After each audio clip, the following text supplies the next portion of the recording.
Bab 1365, Pedang Hangdao keluar. Tindakan Sekte Tao yang tiba-tiba itu tidak hanya mengejutkan Yong'ar Sen dan yang lainnya, tetapi juga membingungkan Yuto Jun dan yang lainnya. Mengapa Sekte Tao tiba-tiba menjadi gila? Zito Tao, sang pemimpin, mengabaikan semua orang dan berjalan cepat ke arah Sander Ye. Ia membungkuk hormat dan berkata, "Kaisar Sander, sejak kematian Kaisar Agung, Sekte Tao telah hidup dengan kacau, menyia-nyiakan tahun-tahun yang tak terhitung jumlahnya. Sekarang kami akhirnya bertemu dengan seorang pemimpin yang bijaksana. Jika Kaisar Sander tidak membenci kita, kami bersedia setia kepada Kaisar dan melayani Kaisar dengan sepenuh hati." Berlututlah. Ketika dia mengatakan ini, dia berlutut atas inisiatifnya sendiri. Orang-orang kuat Sekte Tao lainnya semuanya terkejut. Mereka tidak menyangka Zito Tao akan melakukan ini, tetapi ketika mereka melihat Zito Tao dan Cheno Tao berlutut, mereka semua juga berlutut. Zito Tao, yang memimpin, menundukkan kepalanya, suasana hatinya penuh kegembiraan. Dia tahu bahwa Kaisar Sander di depannya pasti berencana untuk menguasai seluruh alam semesta 10 gurun, jika tidak, dia tidak akan melakukan gerakan begitu besar. Dapat dilihat dari beberapa hal bahwa, pertama, alasan mengapa Kaisar Sander berani mengeluarkan esensi Kaisar berarti bahwa pihak lain sepenuhnya yakin bahwa jika mereka berani mengambil tindakan, mereka pasti akan mati dan klan mereka akan hancur. Tidak mengambil tindakan. Kalau begitu, itu sama sekali tidak ada hubungannya dengan esensi Kaisar. Terlebih lagi, begitu Kaisar memulihkan kekuatannya di periode selanjutnya, atau dengan kata lain, Kaisar Sander telah memulihkan kekuatannya sejak lama. Dia tidak yakin tentang ini, tetapi analisisnya sendiri adalah, bagaimana mungkin jiwa virtual beberapa Kaisar Agung menyegel Kaisar Agung yang sebenarnya? Bukankah ini omong kosong? Sederhananya, berlututlah sekarang atau berlututlah nanti. Perbedaannya adalah berlutut sekarang dapat dianggap sebagai bantuan tepat waktu, tetapi berlutut di masa mendatang berarti kamu harus berlutut. Ini adalah ujian. Kesempatan telah diberikan kepada keluarga Kaisar Agung dan Sekte Abadi ini. Apakah mereka dapat memanfaatkannya tergantung pada diri mereka. Kebijaksanaannya membuat dia melihat hal ini. Keluarga Kaisar Agung dan Sekte Abadi lainnya yang hadir agak bingung. Begitu rendah hati. Semua orang tampak sedikit heran. Terutama Yong'ar Sen, Zenar Mu dan yang lainnya, wajah mereka penuh dengan keraguan. Bahkan jika mereka menyerah, mereka tidak akan begitu rendah hati, bukan? Bagaimanapun juga, itu adalah keluarga Kaisar Agung. Di samping Zenar Mu, Sina Mu berkata dengan suara yang dalam, "Ayah, kita masih punya waktu. Aku sudah memberitahu orang-orang di klan untuk datang." Zenar Mu melambaikan tangannya, wajahnya pucat pasi. "Tidak mungkin, keluargamu adalah keluarga Kaisar Agung, bagaimana mungkin kita begitu tidak punya nyali?" Sina Mu mendesah pelan, merasa tak berdaya. Tidak jauh dari situ, Jinadi menatap Sander Ye dengan saksama. Lingi juga melirik Sander Ye, dia penuh kekaguman. Jika Sander Ye memberikan Sekte Tao esensi Kaisar terlebih dahulu, Sekte Tao tidak akan pernah bertarung dengan putus asa. Semakin mudah sesuatu diperoleh, semakin tidak dihargai. Dan sekarang, jika Sekte Tao ini ingin mendapatkan esensi Kaisar, ia harus bekerja keras untuk menunjukkan dirinya.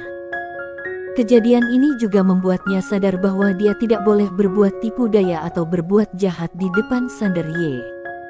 Tuan Muda Ye ini sungguh menakutkan. Ketika menghadapi Tuan Muda Ye ini, yang bisa kamu lakukan hanyalah patuh dan bekerja keras. Sander Ye menatap Zito Tao di depannya. Setelah beberapa saat, dia tersenyum dan berkata, "Master Zito Tao, alam semesta ini sangat luas. Mari kita rencanakan masa depan bersama." Zito Tao sangat gembira dan bersujud dengan penuh semangat. "Haha." Pada saat ini, Yuto Jun dari langit tiba-tiba tertawa terbahak-bahak, betapa konyolnya, aku tidak pernah menyangka sekte Tao akan begitu tak tertahankan. Zito Tao, jika leluhur sekte Tao tahu bahwa sekte Tao begitu menyanjung dan merendahkan diri hari ini, aku bertanya-tanya apakah mereka akan marah hingga muntah darah. Zito Tao perlahan berdiri dan melirik Yuto Jun dan yang lainnya. Kalian tidak layak menasihatiku. Yuto Jun berkata dengan galak, mengapa kamu berpura-pura begitu sombong? 3 lawan 3 pun kami masih punya kesempatan menang, bunuh. Dia tahu bahwa dia tidak punya jalan keluar sekarang dan hanya bisa bertarung sampai mati. Pada saat ini, pemimpin sekte pedang kaisar, Suanogong, tiba-tiba menghunus pedangnya dan meraung, bunuh. Saat berkata demikian, tiba-tiba dia menusuk seorang pendekar keluarga Jun di sampingnya dengan pedangnya. Pendekar itu tertusuk tepat di badannya sebelum dia sempat bereaksi. Perubahan yang mendadak itu mengejutkan semua orang yang hadir. Pemimpin sekte pedang kaisar tiba-tiba meraung lagi, bunuh-bunuh.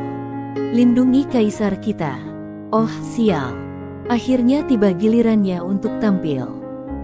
Begitu dia selesai berbicara, orang-orang kuat dari sekte pedang kaisar di sekelilingnya bergegas menuju orang-orang kuat dari keluarga Jun di samping mereka. Orang-orang kuat dari keluarga Jun tidak menyangka bahwa sekte pedang kaisar akan tiba-tiba berbalik melawan mereka, dan mereka lengah dan ratusan prajurit top mereka terbunuh. Suanogong, Suanogong. Yuto Jun meraung, matanya merah, apa yang kamu lakukan? Apa yang kamu lakukan? Persetan dengan kamu. Suanogong berkata dengan marah, aku adalah senjata Kaisar Yanri.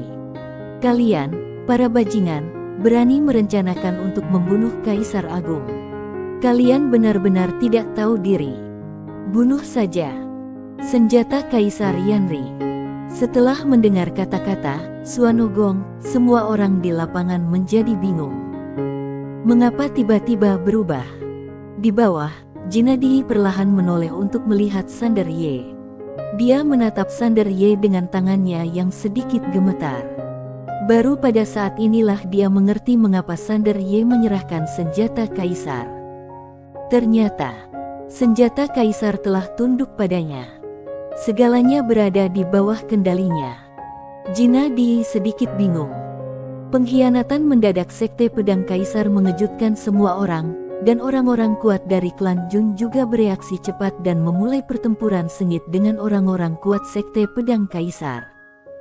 Adapun Harokin, ketika dia melihat bahwa situasinya tidak baik, dia berkata dengan takut, mundur, mundur. Setelah mengatakan itu, dia berbalik dan berlari bersama sekelompok prajurit keluarga Qin. Tidak ada gunanya bertarung sekarang, karena tidak mungkin bisa menang. Bunuh. Pada saat ini, Lingi juga bergegas datang dengan sekelompok orang kuat dari klan kaisar. Atas isyarat Jinadi, semua orang kuat dari keluarga Di bergegas maju melihat ini. Zito Tao dari sekte Tao juga bergegas maju dengan sekelompok orang kuat sekte Tao. Di bawah pengepungan semua orang, klan Jun segera dikalahkan, dan bahkan Yuto Jun hampir dipukuli sampai mati. Hancur total. Pada saat ini, Yuto Jun tiba-tiba merentangkan kedua telapak tangannya, dan liontin giok kuno melesat ke langit dari telapak tangannya. Dalam sekejap, aura mengerikan menyebar dari langit dan bumi. Nafas Sang Kaisar Agung. Di langit, bayangan virtual berangsur-angsur mengembun. Leluhur keluarga Jun, Kaisar Agung Jun. Melihat pemandangan ini, ekspresi semua orang berubah. Jinadi menatap bayangan virtual itu dan mengerutkan kening. Kaisar. Dia pernah menguasai seluruh 10 gurun. Tetapi, Zito Tao, Lingi dan yang lainnya tidak takut. Keluarga Jun memiliki jiwa leluhur mereka, dan begitu pula mereka. Terlebih lagi, mereka sekarang memiliki lebih banyak orang dan lebih banyak leluhur daripada keluarga Jun. Setelah Kaisar Jun muncul, dia perlahan melirik sekelilingnya, dan akhirnya, matanya tertuju pada Sander Ye. Leluhur.